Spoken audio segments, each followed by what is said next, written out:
Good evening, dear students. Today we will discuss about the class 5 chapter number 10, that is the air. So what is air?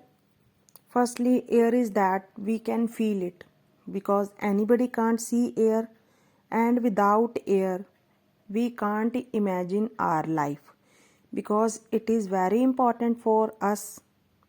Without air we cannot live for a single second. Air also help in the breathing. अगर air है, हवा है, तो हम सांस ले पा रहे हैं. अगर एयर नहीं होगी तो हम सांस भी नहीं ले पाएंगे.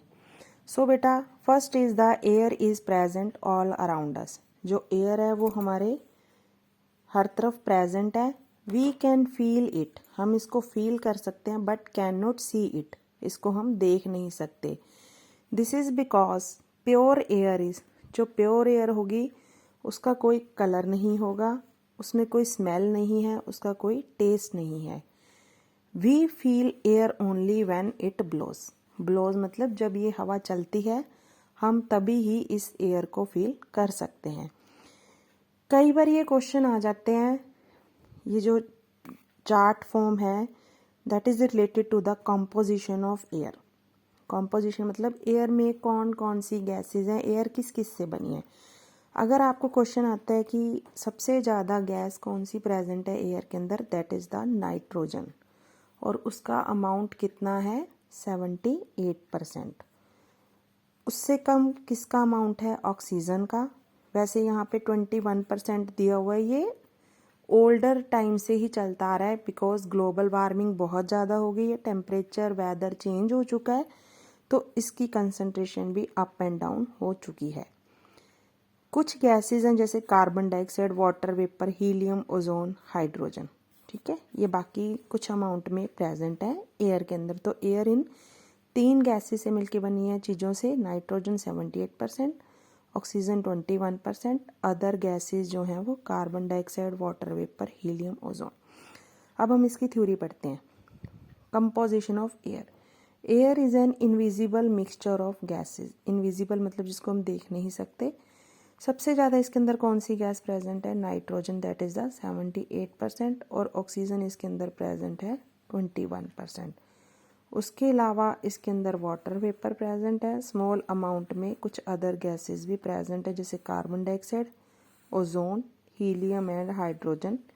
ये सारी गैसेस भी एयर के अंदर प्रेजेंट है. नेक्स्ट आता है कि ह्यूमिडिटी क्या होती है. ह्यूमिडिटी मतलब मॉइस्चर. तो कितना अमाउंट ऑफ वाटर वेपर जो है वो एयर के अंदर प्रेजेंट है, that is known as the humidity of air. ठीक है, अब आ रहा है next topic, importance of air. अभी एयर की इम्पॉर्टेंस क्या है, क्या ये सिर्फ ह्यूमंस के लिए इम्पॉर्टेंट है, नहीं, या फिर सिर्फ एनिमल्स के लिए और प्लांट्स. ये एयर जो है it is very important for every type of organism, चाहे वो प्लांट है, चाहे वो एनिमल है, चाहे वो ह्यूमन बीइंग है, सबके लिए ये एयर ज़रूरी है. ऑल द एनिमल्स, चाहे वो ह्यूमन बीइंग्स हैं, चाहे प्लांट्स हैं, चाहे एनिमल्स हैं, they all need oxygen to live.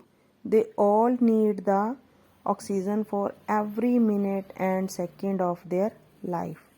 They take oxygen from air through the process of breathing. Process of breathing का क्या मतलब है कि वो नोज़ के थ्रू एयर ले रहे हैं.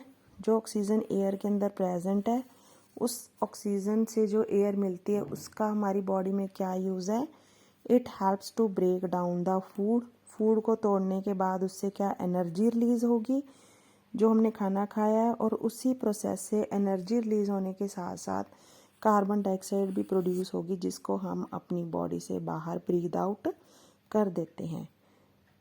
ये भी इम्पॉर्टेंट है, क्वेश्चन आ जाता होता है कि which gas is used for burning. अगर आग जलानी है कुछ पे तो कौन सी गैस ज़रूरी है, that is the oxygen gas. आपने देखा होगा कि जब भी हम घर में चूल्हा जलाते हैं या पुराने टाइम में, तो वो एक पाइप से उसमें ब्लोइंग की जाती है एयर. तो वी कैन से दैट कि oxygen is also required for the burning. Here beta, there is a one activity in your book that is related to the importance of air. इन्होंने 2 cardboard लिए, दोनों पे एक एक candle रखी है।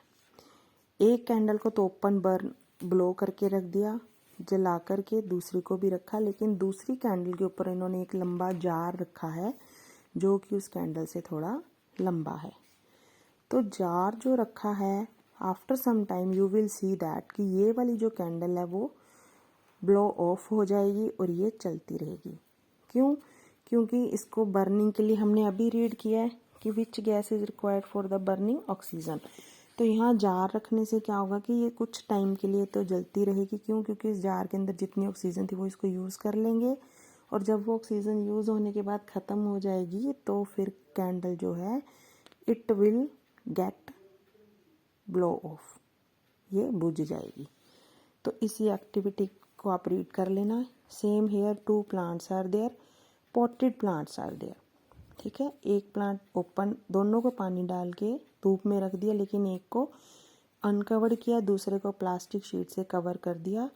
तो after some days you will see that कि ये वाला प्लांट है, इसके लीव्स ड्राई हो जाएंगे, ये मुरझा जाएगा और धीरे धीरे ये प्लांट जो है वो डेड हो जाएगा, because it will not get the fresh air.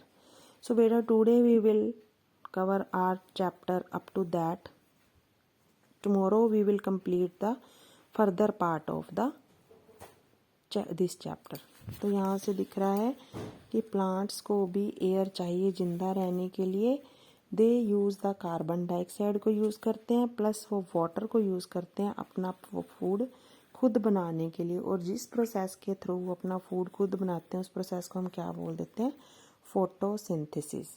Photo means light, synthesis means to make. जो लाइट के प्रेजेंस में प्लांट्स अपना फूड खुद बनाते हैं। और यहाँ पे आपने देखा होगा कि ऑल प्लांट्स, जितने भी प्लांट्स हैं, सबके लीव्स जो हैं वो कौन से कलर के होते हैं? ग्रीन कलर के। तो उनकी बॉडी के अंदर एक ग्रीन कलर का पिगमेंट प्रेजेंट होता है जिसको हम क्या बोल देते हैं? क्लोरोफिल। और ये सारा फोटोसिंथेसिस का प्रोसेस किसकी प्रेजेंस में होता है? In presence of the sunlight. Okay, so today we will complete our chapter up to that point, and tomorrow we will cover the next further topic of this chapter. तो यहाँ पे लिखा हुआ है कि प्लांट्स को भी जिंदा रहने के लिए एयर की ज़रूरत है, जिंदा रहने के लिए और ग्रो करने के लिए। ओके बेटा।